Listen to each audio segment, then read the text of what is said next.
Okay, good afternoon, guys. Thank you for tuning in for a Coaching Leaders podcast. This is live conversation today with Alisa Cohn.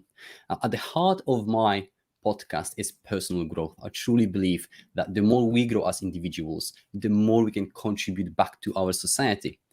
And growing means we take ownership of our growth, but it also means we need people to support us. We need coach. No athlete became a champion without a coach. And what a great coach Alisa is. She is one of the most influential and best coach for startups and for founders in the world. She recently released a great book, From Startup to Grown Up. That's how I got to know Alisa's work. And I am not a founder, and I've learned tons from this book. And you will see from this interview why this book is so great and why Alisa is such a great coach. She also recently launched podcasts, also From Startup to Grown Up. So I recommend everyone connecting with Alisa and just learn through all the content that she shares and the wisdom with us. So first and foremost, Alisa, thank you so much for being generous with your time and sharing it with me today. Thank you so much for having me today. I'm really excited to be here. Superb. Alisa, I'm wondering if you sometimes, I hope you do, you're closing your eyes, you're looking at your long career with founders, years and years long across the globe. And I wonder if there is one particular story that warms your heart and fills you with pride and joy. You know, those stories when people are very close to crash and burn, but they lifted themselves up and they flying, and you were a part of that journey. Is there a person, is there a story that you could bring us into? Absolutely. I mean, there are so many stories that come to mind, but I will just share one with you.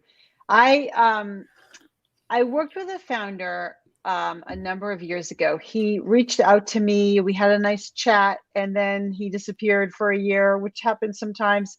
He kept in touch a little bit after that, and then he came to me with a real crisis. And the crisis was this. Basically, there's a board member who says he is not going to continue funding the company unless I resign as CEO. So that was his crisis. Yeah. So that's like serious, right? So, and it's stark, and it also came out of the blue for him. So he was both hurt and betrayed and confused and all those things. So I helped him process that. I helped him think about what are the style changes he just absolutely must make to be the most effective CEO for this company. I helped him repair and build bridges with that board member. And ultimately, I helped him think about and navigate the sale of his company, very successful exit of his company. And so when you ask me what warms my heart, that warms my heart, because but for my intervention in our relationship together, I know that it would have turned out as a very bad outcome, because he wouldn't have thought about those changes that he needed to make. He wouldn't have made those changes. And then ultimately, he wouldn't have had that outcome, but for our work together. It is something magical, something beautiful, watching people growing and knowing that you play a small part in that growth, in that journey, right? Definitely. That's really true. And then, we as coaches, that's kind of how we get our joy and satisfaction. Absolutely. Early on, I've heard from my friend and mentor that reflective glory shines the brightest, and I'm like, I want to live by that quote, and hence even this podcast has helped managers become more coach-like leaders and mentors to everyone's around, right? Yeah, that's a beautiful quote. You've mentioned that you help that person navigate through that process, and you mentioned the word betrayal. It sounds like there's loads of emotions involved in all that process, right? Could you share maybe some of the ways in which you help that particular person to navigate? What's your starting point where when your emotions are so high, stakes are so high, and just you feel like everything is burning under your feet? How do you just step back and actually breathe and let's just do it this and this way? Yeah, it's a great question, because when emotions are high, the last thing you're going to do is step back and breathe and just, sort of like talk yourself through it. So my starting point tends to be when a situation is very emotional, I like to help ratchet down the emotion by being very fact-based, right? So I like to put the facts on the table like a deck of cards, right? So fact, this board member said this. Fact, you're still CEO of the company. Fact, you have other board members who are supportive of you. Fact, you have a lot of capacity and capability, and you're able to make changes, right? Those kinds of facts help everybody see a bigger picture and not get locked into tunnel vision. The other thing I would say is that to your point about emotions, when you're in kind of the fight or flight response system, you're very much like activated and you're not thinking rationally. So even just having perspective. So perspective in this case is a phrase that I like to use with all of my clients and with everybody I come in contact with. I will be okay no matter what.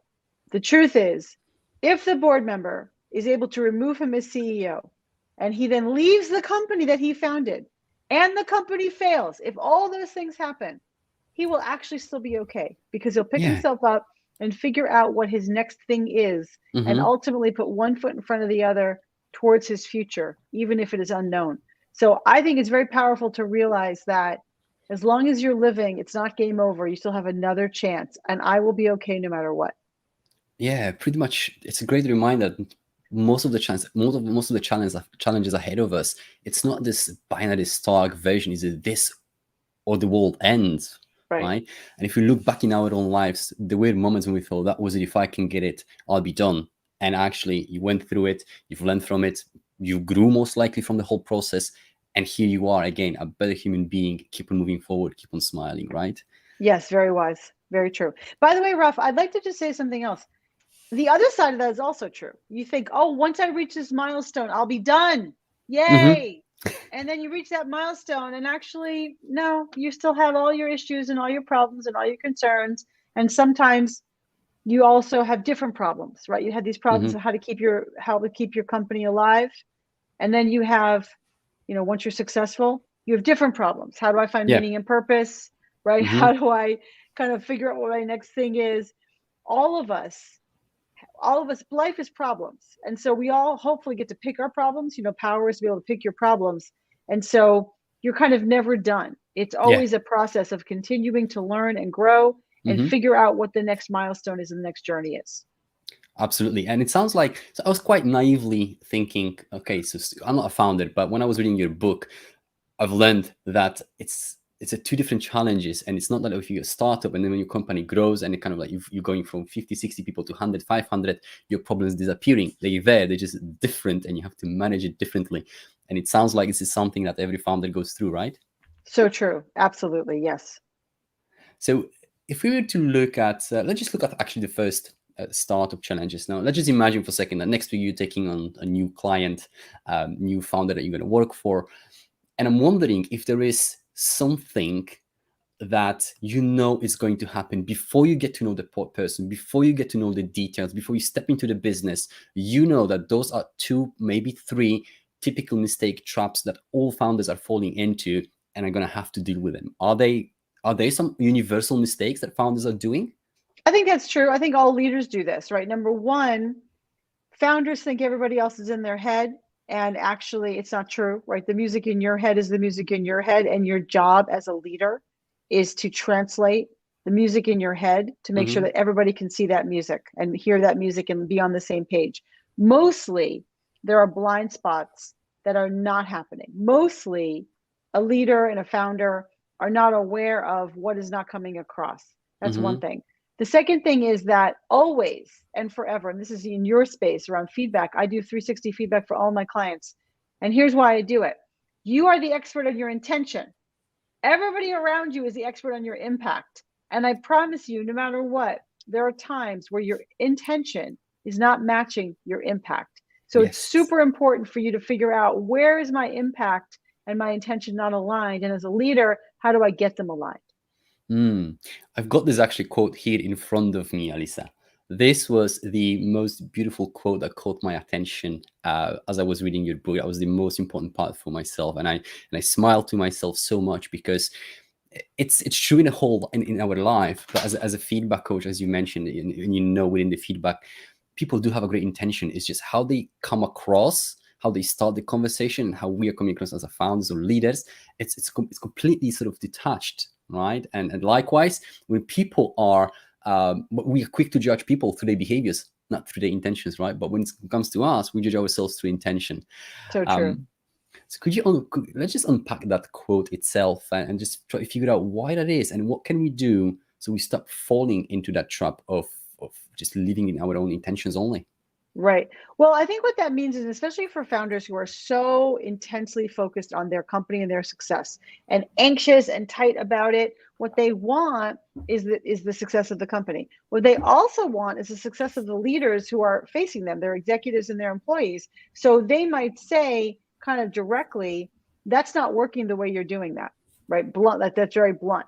And their intention is to help you get better. And their intention is to help us be successful, Mm-hmm. but also they got 117 things going on in their head. So they're not thinking about being careful.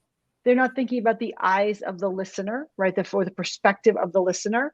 And so Yeah. what the listener hears is, you're an idiot, right?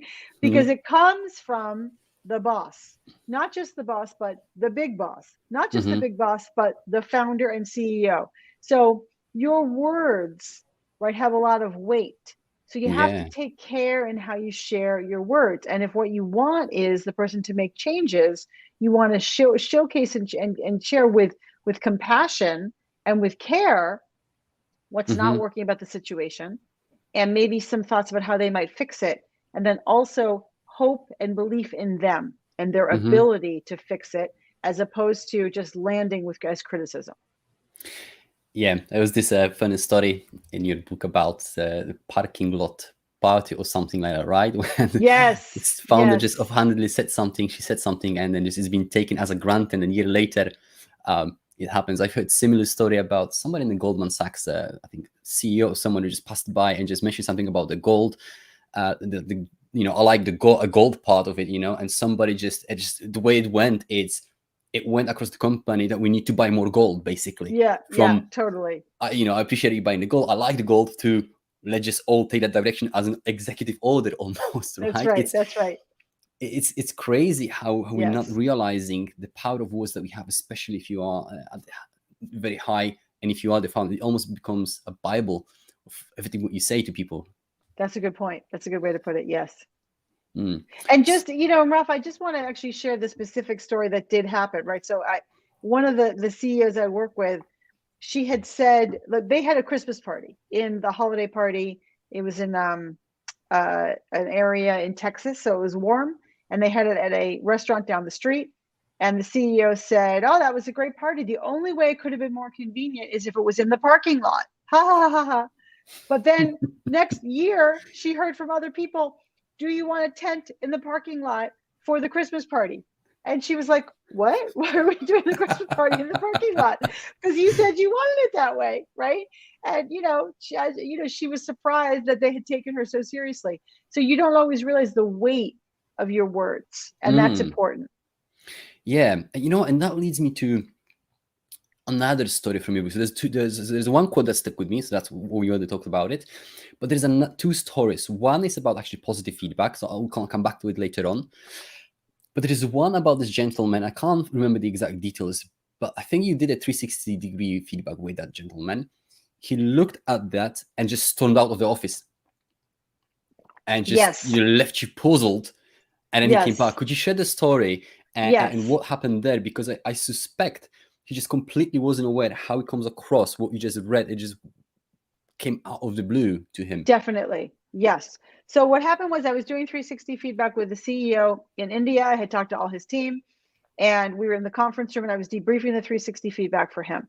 And there was good news, a lot of good news. He's smart, he's not political, he's hardworking, he's funny, he's charming, he's a great vision. That's fantastic.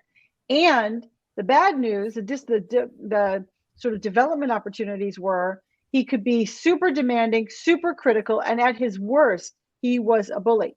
So he looked at that, Wow. and he actually said, thank you for letting me swear, he said, "That's bullshit." And he stormed out of the room, and it had never happened to me before. And I thought, oh, what's going to happen now? So I sat there and waited for 45 minutes because I really didn't know what to do. He walked back in the room and he said, "Okay, I just called my wife. She said all of it's true. So let's talk about it."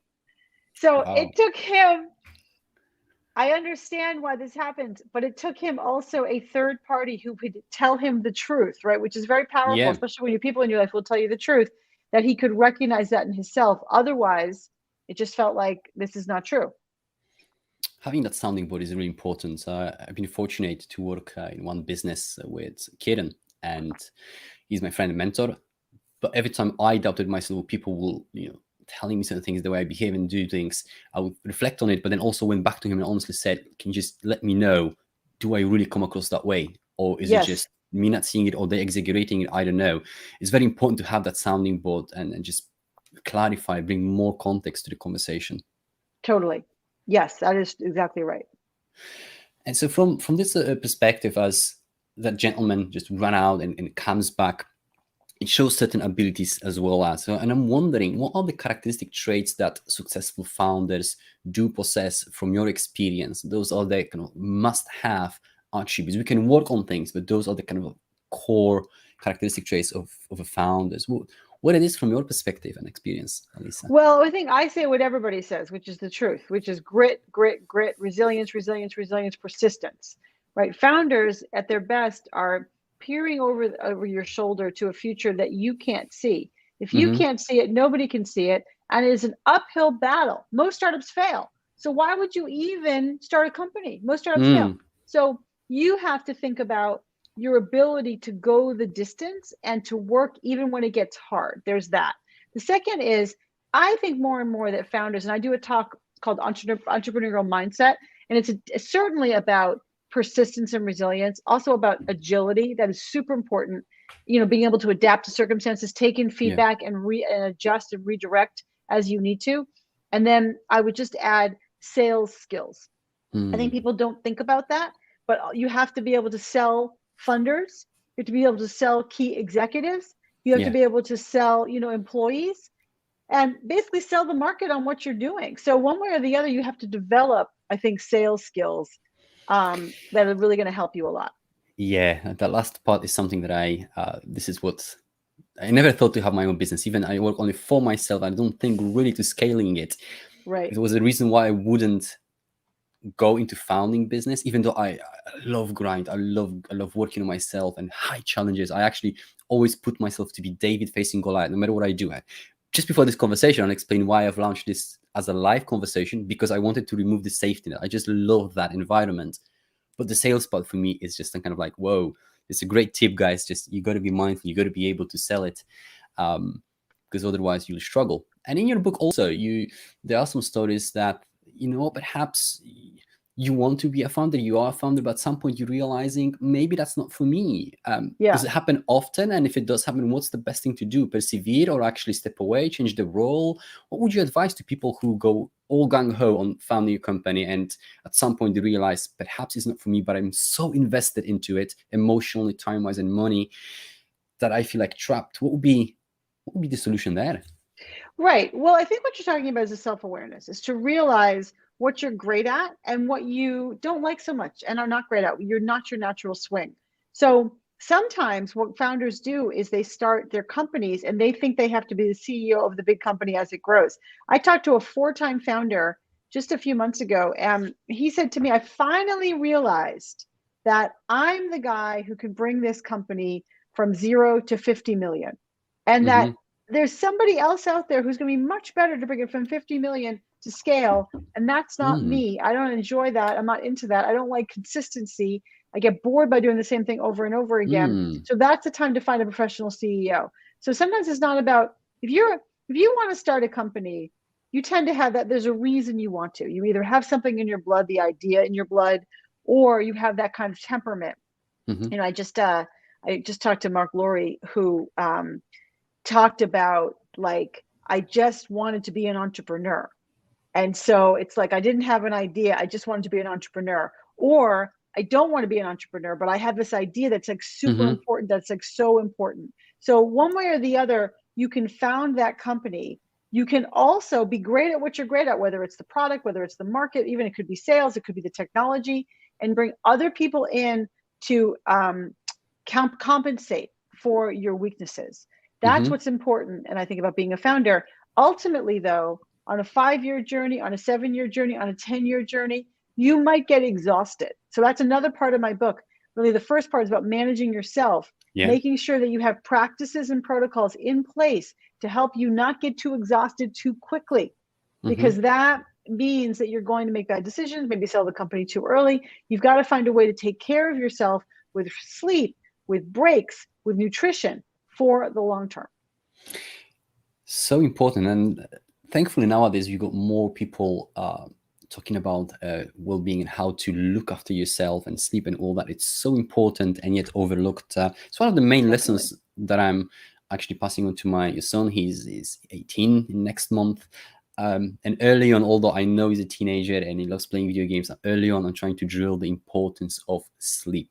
I've made this mistake. I've crashed and burned because I thought I can play video games until the early morning and then go to work. And I did it for a month, 2, 3, and then I wasn't even realizing the impact that it has on everything else. I just crushed and burned. Yes. So that is so critical. But how often you are working with founders and CEOs and they would just go, but I don't have time for it. What do you mean, exercising? Kettlebells? No, I'm not going to do kettlebells now. I've got other things to do. I've got, have you seen my to-do list?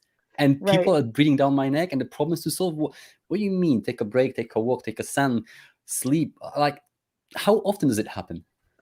Well, let me think how often it happens. I would say 100% of the time. 100% of the time, right? Because founders are intense. Founders are focused on what they're focused on and success. And they think working more and working harder they're going to be their ways to success. So, you have second-time founders and third-time founders who kind of see, like, I realized that it was not sustainable. I just talked to on my podcast from Startup to Grown Up. I just talked to Rahul Vora from Superhuman. His first successful-ish startup was Reportive, which was sold to LinkedIn after like 20 months. But he even said, the reason we sold at that point was because I was exhausted. He had himself hospitalized because he was so exhausted. He just worked and worked and worked and worked and worked. And he realized with his new startup that he was not able to do that. And then I'm guessing the second startup, he was able to be successful and looking after himself at the same time, right? Absolutely, yes. That was important to him to put those practices in place. Awesome. It is important. I want to just rewind back a little bit more to that gentleman who stormed from the office, because you mentioned it was so many positive things and then it was this direct negative thing. And just this morning, I had a conversation with somebody that said, Raf, could you just explain to our people that they shouldn't be using that feedback sandwich thing? And, so I'm curious, what are your thoughts and how do you deliver it? Because when you've got the whole 360 feedback, then there are going to be strengths and great points, and there are going to be those negative points. What is your approach to sharing it and your thoughts on the feedback sandwich itself? Yeah. So the very first article I ever wrote for Forbes was, please stop using the feedback sandwich. Right? I totally agree. No more feedback sandwich. Yeah. And just to say this, we know the feedback sandwich, as we all know, is sort of a compliment, the thing you actually want to say, and then a compliment, right? So that's why it's called the feedback sandwich. And it is disingenuous. You also condition your people. Whenever they hear praise coming out of your mouth, you condition their people to be like, uh-oh, where's the difficult thing? Yeah. And overall, it just doesn't work. However, why did the feedback sandwich come into being? Because people realized they had to soften their delivery and signal good intent. Yeah. So that comes back to what is also in my book, which is about praise. So using praise as your secret superpower. When you go and notice all the good things people are doing, you did a great job on that meeting, you did a great job on that presentation, you did a great job on getting the report in on time, which allowed us to, there's an impact, which allowed us to, comprehensively make some assessments and decisions, right, in a timely way. I appreciate that you brought up those different points of view in the meeting. And I also appreciate that you then heard the other points of view, so we got to an answer. Praise, praise, praise, praise, praise. That signals good intent. That sets you up as an ally. I care about you. So then when you do have to give difficult feedback, constructive feedback, which is normal, you come from a perspective of, you see me multiple times giving you praise. And I also have some things that I want to help make you better. My other perspective on that is when you come to this conversation about making you better, you kind of be specific, as in, I would not be wasting my breath on giving you this feedback if I didn't want you to be successful. And I see all the ways that you're fantastic and all the ways you contribute. And if only you would do this one thing more differently, you'd be able to unlock performance.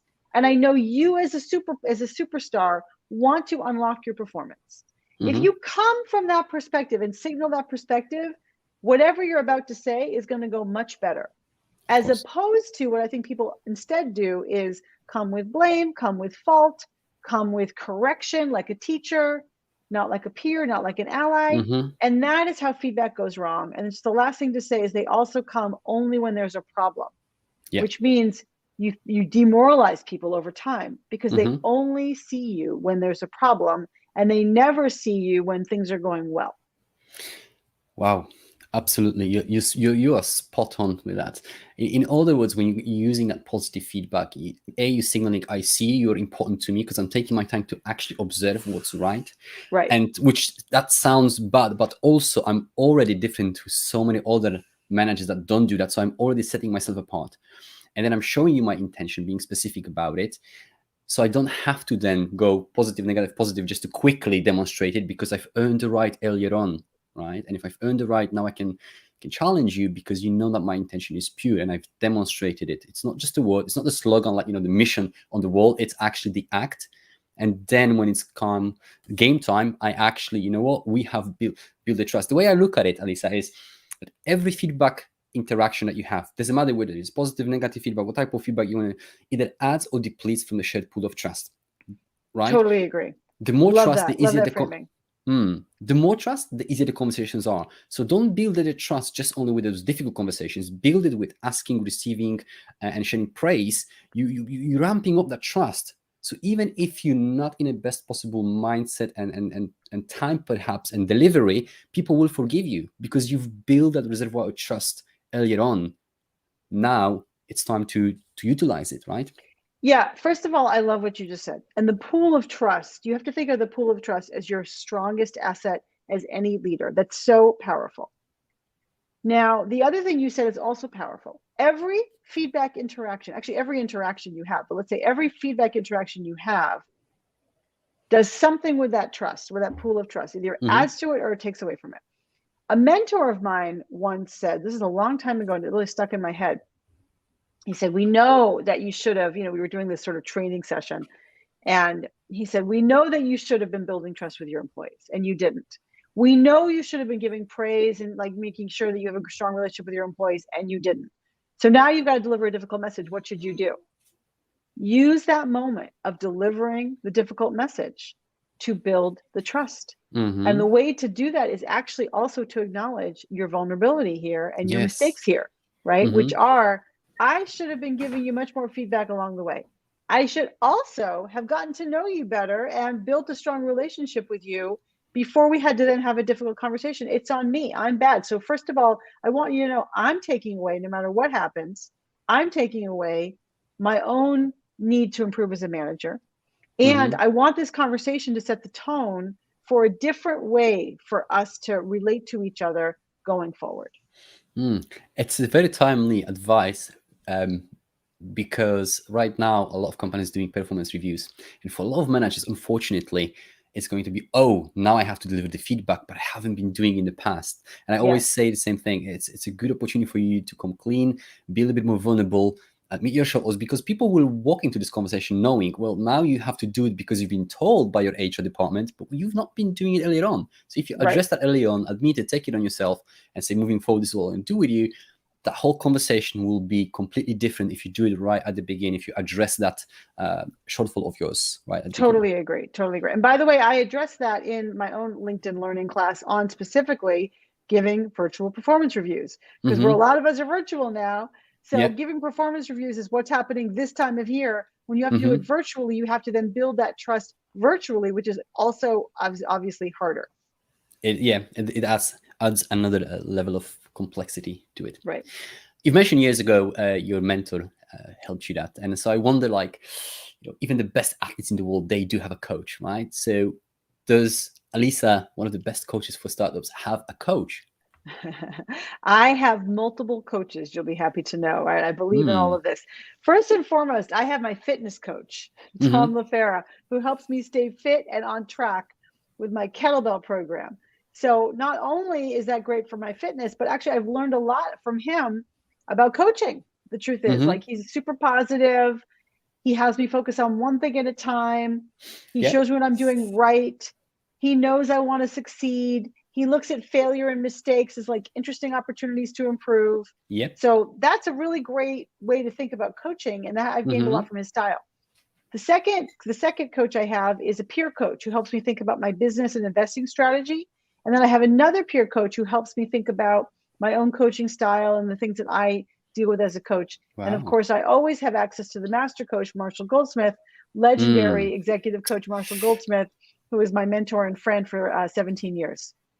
This is incredible opportunity Yeah. with Marshall. Wow, he's such an incredible person. Yeah. I'm just watching his videos and I'm thinking, those conversations, they are just literally within the first few minutes, you feel like I can relax with him, Yes. but I can learn. But at the same time, he will challenge you. Definitely. You know, I always laugh every time I hear him on the YouTube or any of the clips. Like, here's a simple tool I'm gonna give you, but you know what? You're not gonna do it anyway because people don't. I'm like, right. so on point. Exactly. I know. So True. So on point that is. Okay. Just quickly rewind back to that, still around feedback, a little bit passionate about that topic here. You call it the hidden cost of not sharing positive feedback. And there is this story when I think the name was Wilson in a book, was frustrated. And you know what, Alisa, I was a little bit surprised. And I'm hoping for you to help me understand it, because I expect that managers in the workplace, they don't share positive feedback because for some reason it's not part of my job. I'm here to make sure that you do the job. And if it doesn't, I correct you back on the track. So I thought that founders, because it's their business, their people, they wouldn't make the same mistake, but it sounds like they do. What's the reason here? Why it's so Well, they universal? make this mistake even more. And there's two significant reasons for that. First of all, they're internally self-motivated, very self-motivated, which means that like they think everyone else is self-motivated. So they're not thinking about the positive feedback they have to give other people to motivate them. The second is they're busy. They're running their company. They're building their baby. They're putting out 27 fires at the same time. They don't have time to think about positive feedback. I guess I would also say the third thing is that I find that many founders are quite self-critical. And so they didn't learn in their own family system to give positive feedback and to acknowledge wins. And so that plays in as well. They tend not to acknowledge wins in that way. Yeah, it's typical also with the managers, and this just environment that you've explained is just, it's being amplified, but the cost is tremendous, which is interesting, because if you looked at any retention studies and researches, and the reasons why people leave is because we don't feel appreciated. Right. And that doesn't cost you a dime. Right. To recognize people, right? So that's why I'm personally frustrated. And you know, you've mentioned the hidden cost of not using positive feedback, and please do it more. I view positive feedback as a Jedi-like skill in your toolkit. You can literally do whatever you want with it. Coach, praise, recognize. You can even get people to mentor you if you structure it well with through positive feedback, right? Yes, it's a gift. It's a very powerful tool that people do not use. So yeah, let's guys, more positive feedback. More positive feedback. And by the way, you said it doesn't cost anything, which it doesn't. And people say, I don't have the time for that. Really? You don't have 5 minutes to just give someone a little encouragement? Really? You know, I mean, it can take 5 minutes. It's not like it has to be a big whole to do. Absolutely. It takes literally sometimes even a little bit shorter than that.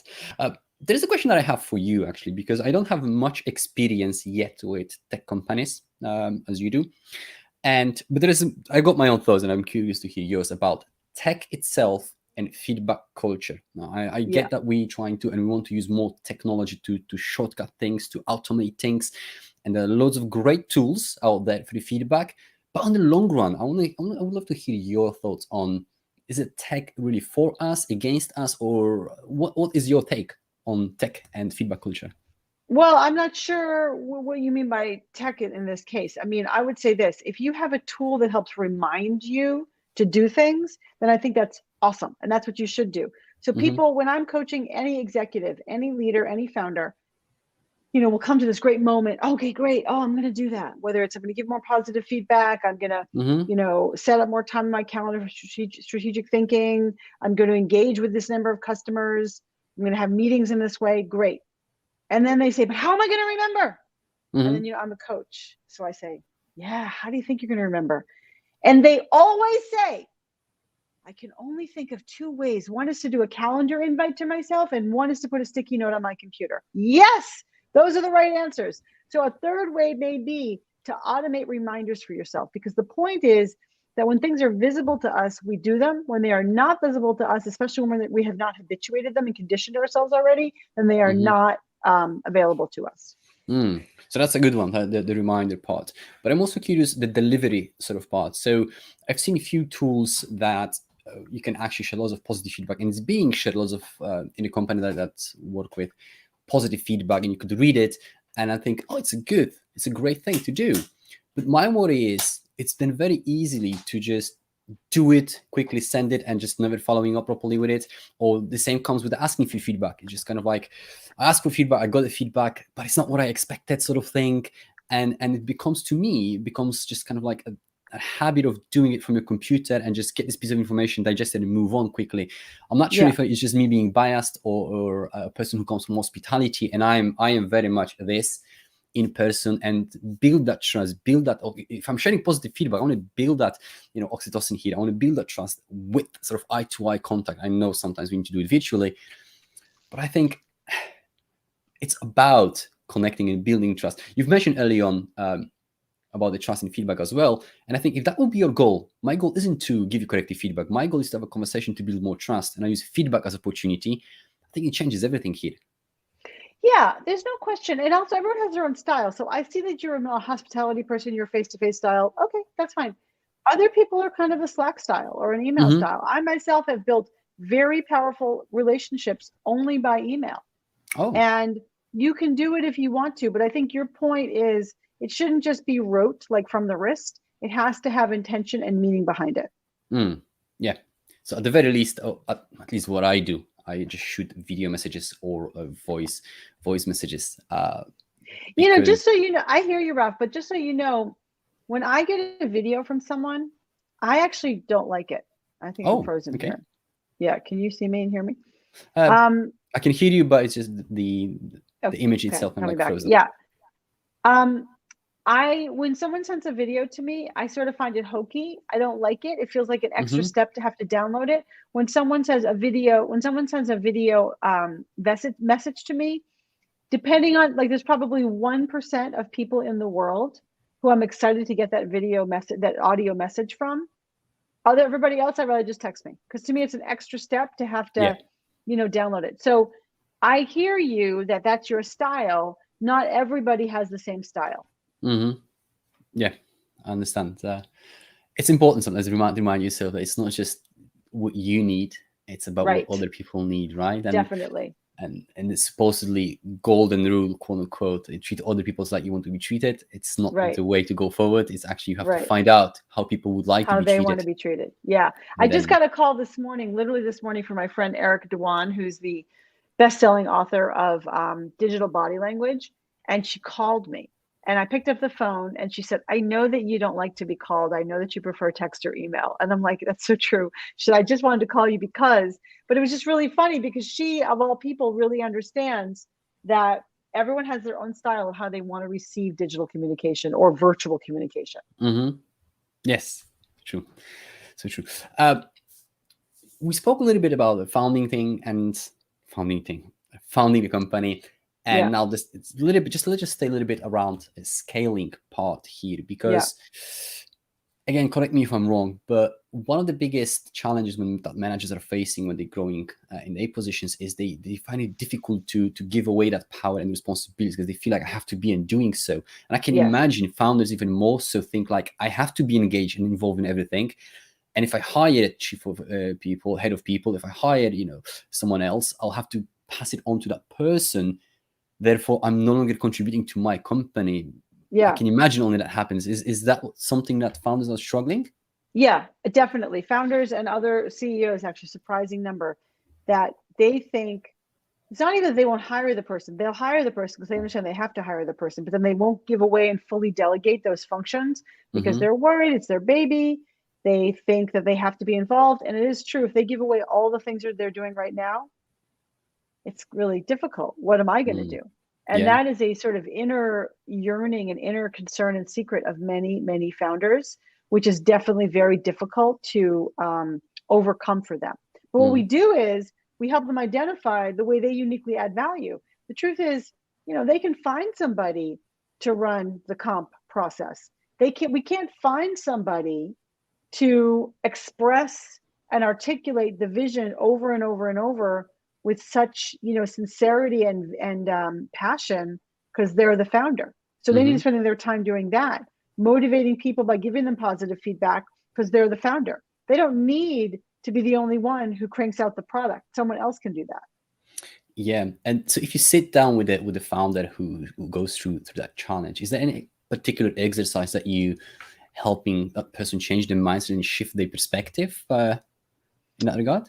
Well, I think the exercise is all the things that you do, and sort of a list of all the things you can do, all that you do, and taking that list and thinking about who can do these kinds of things, right? You're uniquely suited, your highest and best uses for one or two things.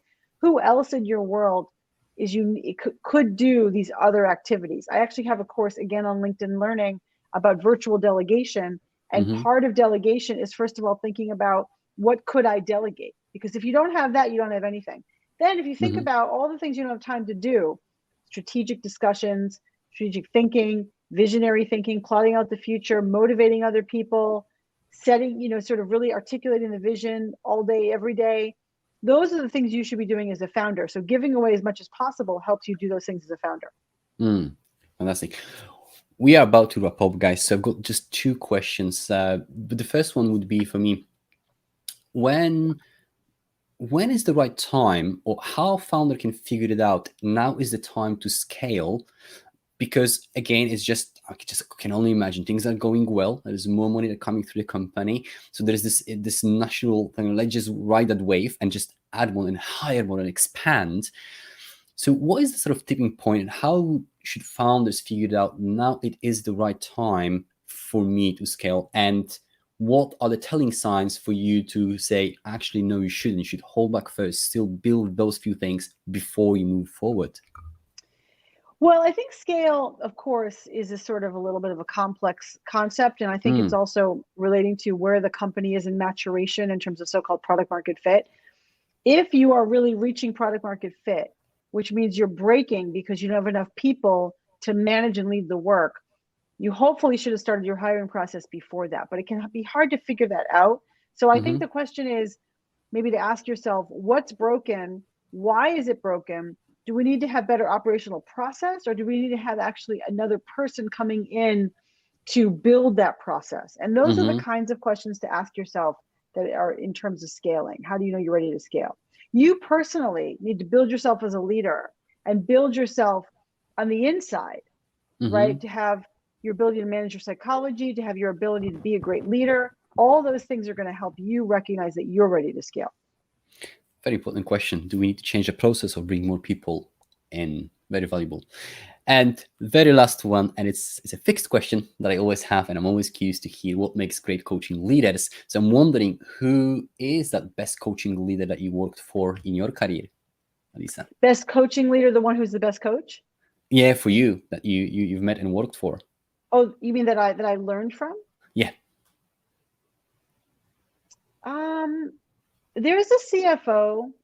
No, I'm going to take that back. There's a COO that I worked with a number of years ago, and I watched him stand up at an all hands and present. And I watched his style, passion, compassion, joy in the mission, conviction, and a sort of a servant leader mindset. And as he stood up in front of the all hands, he just, because he was standing, he tilted a little bit to the left. And what I saw is that everybody in the room tilted a little bit to the left. And I thought to myself, wow, that is shadow of a leader. That is a leader who's got his people with him. Wow. Yeah. What a moment. Yeah, it was a really powerful moment. Very powerful. Incredible. Alisa, thank you so much for this conversation. I've made so many notes and I've learned tremendously, especially conversation on feedback really fueled me and gave me the motivation. So thank you for sharing your insights with us. I do know you're quite active on LinkedIn. Yeah. You've launched your own podcast as well. Yeah. Are there any other places that we can go and find you and learn from you, and your website, of course, or those will be the 3 places? Definitely. Well, if you come to my website, you can come to alisacohn.com/scripts, and you can download 5 scripts to help you with difficult or delicate conversations and 1 to make your life better. And they are different scripts from those in my book. So feel free to come and download them and join my newsletter and stay in the know. Fantastic. I'll be dropping all those links into the podcast once it comes out. Well, thank you very much, guys, for tuning in. Thank you very much, Alisa, for spending your time with me, guys. I can't wait to edit this episode and launch it as a podcast as well. Thank you very much, guys. I so enjoyed being here today with you. Thank you so much.